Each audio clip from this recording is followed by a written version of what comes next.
So the first thing we ever see about a comic is, of course, the cover. And some would argue that the cover sometimes makes the comic, at least makes you buy it initially. I remember as a kid always being so struck with the covers. I think there's Hulk 211 where he's being crushed underfoot by Mongu the Barbarian, and the Mongu's declaring that he's about to kill him. And I just was so, I was so anxious. I rushed to my mum and pleaded with her, but mum, Hulk dies in this comic. He's going to get killed. You must let me buy this comic. And of course, that's another thing. It doesn't always happen the way that you think it is. In fact, some of the covers. Some of the covers don't have anything to do with what goes on inside. Sometimes you might get Spider-Man dropping into a vat of toxic waste, and inside Peter Parker just chafes his hands on some rather rough paper towels. Or Hulk survives. Will he survive this nuclear explosion? And then inside he strokes a cow in a field. Well, maybe not quite that level, but I remember plenty of covers that didn't deliver. And again, just fantastic. I love this. I'm going to do a video. I'm going to find all the covers that have the jaws of a monster and one of the heroes inside holding it. It's such a fantastically dramatic image. But yeah, I don't read that many modern comics now. I'm too enamoured of reading or rereading a lot of the Silver, Bronze Age.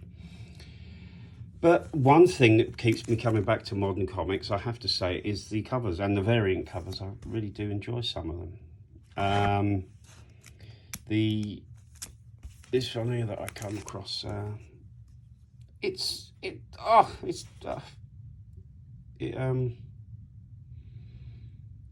definitely touched me.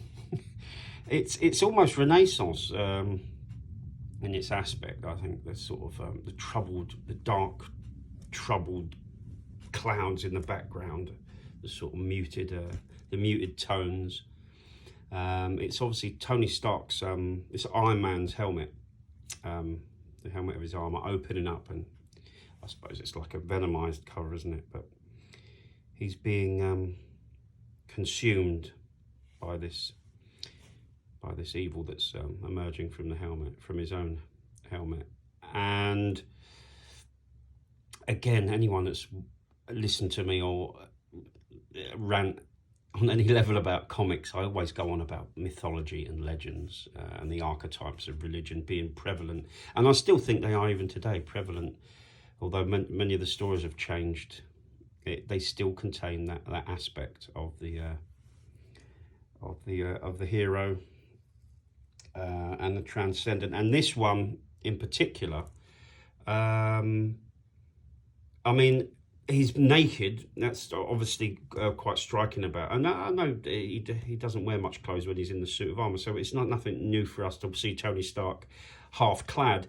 But the imagery of the fur, how the tendrils are furled round his nether regions there to cover his modesty is certainly a device used by the Victorians when they covered up classical works of art, or copied classical works of art.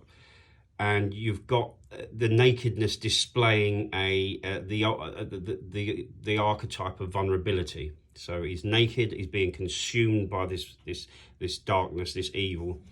And you can see, I mean, it would be more dramatic perhaps if he was panicked or if there was an obvious struggle on his face, but there's a sort of quiet resignation to his face, which again is very mythological. The saviour willingly going into the darkness, being consumed for the greater good. Not to say there is no struggle. If you look at his feet and his hands, they're red, they're almost bloody from the struggle he's having. But the cover is a very dramatic one, and smacks to me of archetypes and mythology and classical art in particular. I absolutely love this this cover. Yeah, as you can see, the Saviour willingly giving himself, or resigning himself that he is going to be enveloped by this blackness, but he will sacrifice himself for the greater good. Yeah, haven't looked in the comic yet. But I'll let you know. I'm sure this doesn't happen in the comic. Anyway, let me know what you think. That's my 2 cents.